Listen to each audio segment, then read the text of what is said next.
Thanks, David. Our next reader is Kat Richardson. Kat is currently the managing editor of Washington Square and an editor at Phantom Limb Press. Her poems are like a long, cool dive into still waters, rich and symphonic, lush, and almost religiously imagistic. She pours her sensory powers into creating a world that sounds and feels like the real thing, if you could remember what the real thing felt like. In case you forgot, the real thing is Kat Richardson.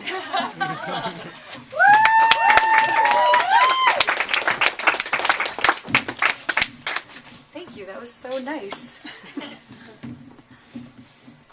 Can you hear if I'm this far away from the mic?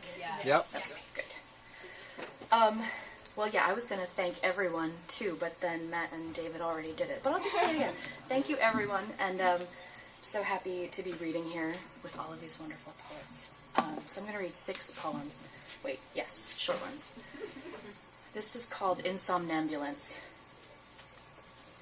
This room is night grain, shade of alien, a noise next to my head, pre-dawn invasive, convection, sleep terror, lifting gut to head and hammering back, hard. What beastie, what bomb in my wall, what will nip my earlobe, spatter my body the second I list out of wake. A slow dance. If I leave the bed, it's real. If I don't leave the bed, it's real. The floor is lava.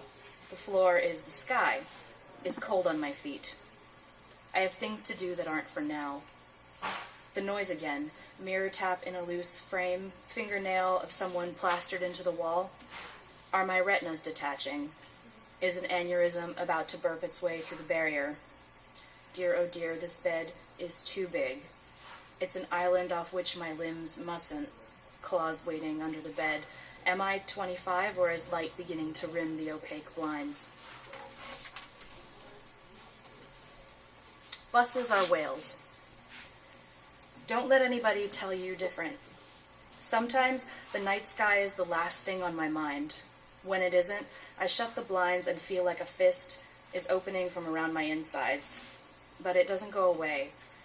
It's the same as my rib cage, and the bus whale knows. Keening low and long down Smith Street, I know it says, I have ribs too.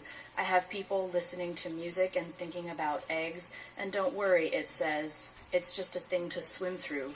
Remember, it says, I'm right outside the window. I started writing these poems, and then I wanted to call them a series, but really it's just a story, and the poems progress through the story. And when I was articulating that to myself, I was like, wait, is that a real thing? And I was like, oh yeah, like the Odyssey.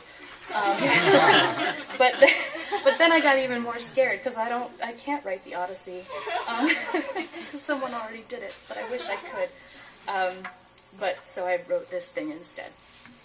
And this is the first poem in it. It's called Young Wanderer Invoked. It is really bright up here. I can't see anything. Okay, Young Wanderer Invoked. Green light, summer morning after rain. You'll find that you've sold your father for a piece of knowledge. This knowledge you hold in your hand, and as it sucks warmth, it crackles. You made it to this hilltop, miles, and now must rest. And when you rise, all memory of your father will have fled, but the knowledge will bloom in your palm like a bee sting. When it does, you see that your life is a bowl of mulderberries, and you can't change this yet. First, you have to walk. And then these next 2 are just occurrences from the story. Crowman. A male triangle hangs over his face like a beak with 2 eye holes. He points at something important, needs to speak, is lipless. His metal-plated finger points left, you look left as a door. Is the door for you? It might be his door, might be a wood-planked trap lined with brass studs, might be someone else's fight, or might, behind, have some knowledge come too soon. Your hand is already on the door, pointed to by the finger of the man in crow armor who has no lips. Teeth. Teeth unsurrounded by lips glint through the male triangle, and your first foot is through the door, then a place, then only this place, and behind you no door, and no crowman.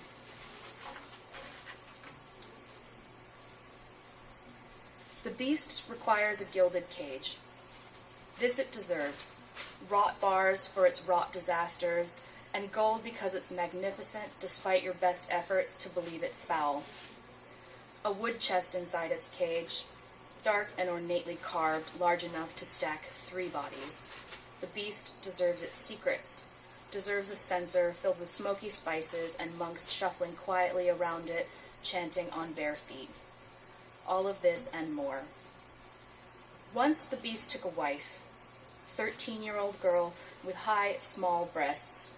The beast was younger then, needed a trembling thing to keep his manner, shake out its tapestries, and clean his rank as he stalked on 4 legs through his halls. What a tender she was, what a virgin crunchy warm, and how he loved her when her bones cracked mint against his teeth. Okay, this is my last poem, and it is unrelated to those. It's called Lost Morning. Thanks again. There's something about your face today. Cold embers, ash troubled by the breeze. When I tried to warm you, you said it didn't matter, that it was time for you to listen to your own echoes, and you left to take a walk. The more I think of you, the more this train smells like horses, the slower it creeps along, dragging your absence. The palm of morning rests on my forehead, doesn't draw out this fever. I'm a blink. Come back.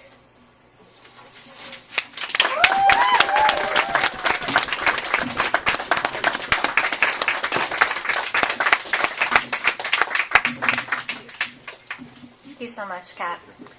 We're going to take a quick 5 to 10 minute break, so grab a drink and come back here.